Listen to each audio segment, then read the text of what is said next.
கண்ணியத்துக்குரியவர்களே, மனிதர்கள், நாம் எல்லோரும் மனிதர்கள் தான். நாம் மலக்கல்ல, நாம் ஒரு ரசூல் அல்ல, நாம் ஒரு நபி அல்ல. நாம் எல்லோருமே மனிதர்கள் தான். இந்த உலகத்தில் எம்மை போன்றவர்கள் எல்லோருமே மனிதர்கள் தான். எல்லோருக்கும் ஒரே அடியாக ஈமான் உயர்ந்து கொண்டும் போகாது, எல்லோருக்கும் ஒரே அடியாக ஈமான் தாழ்ந்து கொண்டும் போகாது. நடுத்தரமான ஈமானோடு தான் இந்த உலகத்திலே யாராக இருந்தாலும், மலக்காக, நபியாக, ரசூலாக இல்லை என்றால் யாராக இருந்தாலும் சரி, அவர்கள் எல்லோரும் நடுத்தரமான உள்ளத்தில் தான் வாழ முடியும். நடுத்தரமோடு தான் அவருடைய வாழ்வை அவர் அமைத்துக் கொள்ள முடியும். ஒரு மனிதன் ஒரு நேரத்திலே அப்படி இருப்பான், இன்னொரு நேரத்திலே அப்படி இருப்பான். அவனுக்கு உரைகளை கேட்கும் பொழுது ஈமான் அதிகரிக்கும். பள்ளியை விட்டு வெளியே சென்று விட்டால் அதனுடைய தாக்கம் குறையும். அதே தாக்கத்தை அவன் எதிர்பார்க்க முடியாது. அவன் மலக்கல்ல அப்படி எதிர்பார்ப்பதற்கு, அவன் நபி அல்ல அப்படி எதிர்பார்ப்பதற்கு, அவன் ரசூல் அல்ல அப்படி எதிர்பார்ப்பதற்கு. இந்த நிலையோடு தான் ஒரு மனிதன் இந்த பூமியிலே வாழ முடியும். கண்ணியத்துக்குரியவர்களே, இந்த உள்ளத்தை அல்லாஹ் ரப்புல் ஆலமீன் பரிசுத்தப்படுத்த விரும்புகிறான். அல்லாஹ் கட்டளையிடுகிறான், இந்த உள்ளத்தை நீங்கள் பரிசுத்தப்படுத்துங்கள். இப்படி உலக ஆசையிலும் மறுமையை மறக்கக்கூடிய தன்மையிலும் அல்லாஹ்வை விட்டு தூரமாக கூடிய இந்த உள்ளத்தை அழைத்து நீங்கள் பரிசுத்தப்படுத்துங்கள். அல்லாஹ் ரப்புல் ஆலமீன் அவனுடைய புத்தகம் அல் குர்ஆனிலே சூரத்து ஷம்ஸுடைய சூராவில் அல்லாஹ் 11 முறை அல்லாஹ் ரப்புல் ஆலமீன் சத்தியம் செய்கிறான். அவன் படைத்த படைப்புகள் எல்லாம் அல்லாஹ் அடுக்கி அந்த படைப்புகள் ஒவ்வொன்றின் மீதும் அல்லாஹ் சத்தியம் செய்கிறான். வஷ்ஷம்ஸி வத்துஹாஹா வல் கமரி இதா தலாஹா வன்னஹாரி இதா ஜல்லாஹா வல்லைலி இதா யக்ஷாஹா வஸ்ஸமாஇ வமா பனாஹா வல் அர்தி வமா தஹாஹா வனஃப்ஸி வமா ஸவ்வாஹா ஃபஅல்ஹமஹா ஃபுஜூரஹா வதக்வாஹா. அல்லாஹ் படைத்த இந்த படைப்புகள் மீதெல்லாம் அல்லாஹ் சத்தியமிடுகிறான். இதன் மீது நான் சத்தியமிடுகிறேன், சூரியனின் மீது சத்தியமிடுகிறேன், பகலின் மீது சத்தியமிடுகிறேன், இரவின் மீது சத்தியமிடுகிறேன் என்று அதனுடைய தன்மைகளை எல்லாம் அல்லாஹ் கூறிவிட்டு இந்த 11 சத்தியத்திற்கு பிறகு அல்லாஹ் ரப்புல் ஆலமீன் கூறுகிறான், கத் அஃப்லஹ மன் ஸக்காஹா, கத் அஃப்லஹ மன் ஸக்காஹா. அல்லாஹ் ரப்புல் ஆலமீன் சத்தியமிட அவசியமில்லை, அல்லாஹ் கூறினாலே நமக்கு புரிந்துவிடும். ஆனால் இருந்தாலும் அல்லாஹ் ரப்புல் ஆலமீன் சத்தியமிடுகிறான் என்றால் அதில் என்ன அர்த்தம்? அல்லாஹ் ரப்புல் ஆலமீன் இந்த கவனத்தை நீங்கள் மீண்டும் அதிகமாக செலுத்த வேண்டும். இது அவ்வளவு முக்கியமான விஷயம். 11 முறை அல்லாஹ் ரப்புல் ஆலமீன் குர்ஆனில் ஒரே அடியாக எந்த சூறாவிலும் அல்லாஹ் சத்தியமிடவில்லை. அல்லாஹு அக்பர். எந்த சூறாவிலும் ஒரே அடியாக அல்லாஹ் ரப்புல் ஆலமீன் அல்லாஹ் சத்தியமிடவே கிடையாது. அல்லாஹ் ஒரே சூறாவில் இத்துணை சத்தியங்களுக்கு பிறகு அல்லாஹ் என்ன சொல்ல வருகிறான்? கத் அஃப்லஹ மன் ஸக்காஹா வகத் ஹாப மன் தஸ்ஸாஹா. யார் உள்ளத்தை பரிசுத்தப்படுத்தினார்களோ அவர்கள் வெற்றி அடைவார்கள், அவர்கள் வெற்றி அடைவார்கள். அல் ஃபலாஹ், எல்லாம் வெற்றிகள் எல்லாம் உள்ளத்தை யார் பரிசுத்தப்படுத்துகிறாரோ அவருக்கு தான். வகத் ஹாப யானி ஹஸிர, நஷ்டமடைவார், இழிவடைவார். மன் தஸ்ஸாஹா, தஸ்ஸ புதைத்தல், யார் பாவத்திலே தன்னை புதைக்கிறானோ, யார் தன்னை இந்த உலகத்திலே அல்லாஹ் தடுத்த காரியங்களில் தன்னை புதைக்கிறானோ, உள்ளத்தின் அழுக்குகளில் தன்னை புதைக்கிறானோ, இவன் நாசமடைவான், நஷ்டமடைந்து விடுவான். கத் அஃப்லஹ மன் ஸக்காஹா வகத் ஹாப மன் தஸ்ஸாஹா கத் அஃப்லஹ மன் தஸக்கா. அல்லாஹ் சூரத்துல் அஅலாவில் சொல்லுகிறான், கத் அஃப்லஹ மன் தஸக்கா, யார் இந்த உள்ளத்தை பரிசுத்தப்படுத்தினாரோ அவர் வெற்றி அடைவார் என்று. கண்ணியத்துக்குரியவர்களே, இந்த தஸ்கியாவுடைய அடிப்படை ஆரம்பம் வேறென்ன? எதற்காக இந்த தஸ்கியா? கல்வை, யார் இந்த கல்வை படைத்தானோ அந்த ரப்புடன் நெருக்கமாக்கி அவனை நேசிக்க வைத்து அவன் மீது ஆதரவை கொடுக்க வைத்து அவனை பயந்து உள்ளத்தாலும் வெளிப்படையாலும் அவனுடைய கட்டளைகளை செயல்படுத்தி அவன் தடுத்ததை விட்டு விலகி அவன் விதித்த ஹத்திலே நிலையாக இருந்து அவனுடைய நேசத்தையும் அவனுடைய பொருத்தத்தையும் தேடுவதுதான் தஸ்கியாவுடைய அசாஸ், அடிப்படை. மீண்டும் சொல்கிறேன், கல்வை, யார் இந்த கல்வை படைத்தானோ அந்த ரப்புடன் நெருக்கமாக்கி அவனை நேசிக்க வைத்து அவன் மீது ஆதரவை செலுத்த வைத்து அவனை அஞ்சி பயந்து அவனுடைய கட்டளைகளை செயல்படுத்தி அவன் தடுத்ததை விட்டு விலக்கி கொண்டு அவன் விதித்த ஹத்தின் மீது நிலையாக இருந்து அவனுடைய ஹுப்பையும் அவனுடைய ரிதாவையும் தேடுவதுதான் இந்த தஸ்கியாவுடைய அடிப்படை நோக்கம். அல்லாஹ் ரப்புல் ஆலமீன் அந்த நோக்கத்தை நிறைவேற்றக்கூடிய பாக்கியத்தை தருவானாக. கண்ணியத்துக்குரியவர்களே, அந்நப்ஸ், நப்ஸ் குர்ஆனின் அடிப்படையில் 3 வகையாகும்.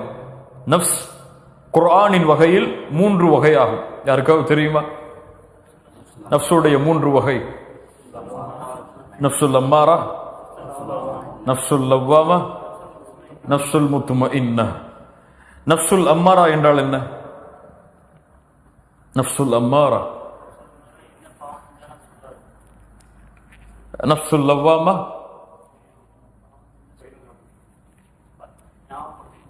நப்சுல் முத்மஇன்னா.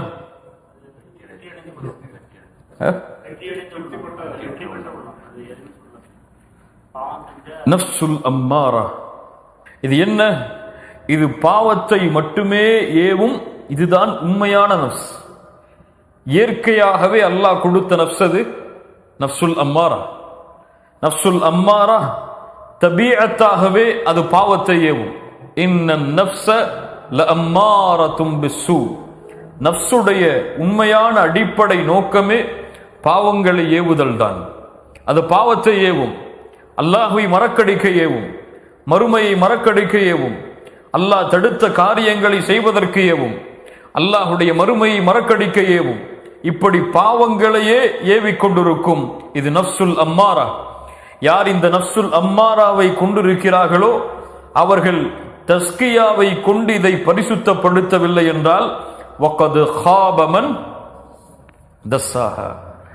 அப்போ இதை தஸ்கியா செய்தால் கத் அஃப்லஹ மன் ஸக்காஹா. அல்லாஹ் எந்த நப்ஸை இங்கே சொல்கிறான்? நப்சுல் அம்மாராவை யார் பரிசுத்தப்படுத்தினார்களோ, யார் இந்த பாவங்களை ஏவக்கூடிய நப்சை பாவத்திலிருந்து தடுத்து மீட்டு வந்து நன்மையில் அழைத்து வந்தார்களோ இவர்கள் வெற்றி அடைவார்கள்.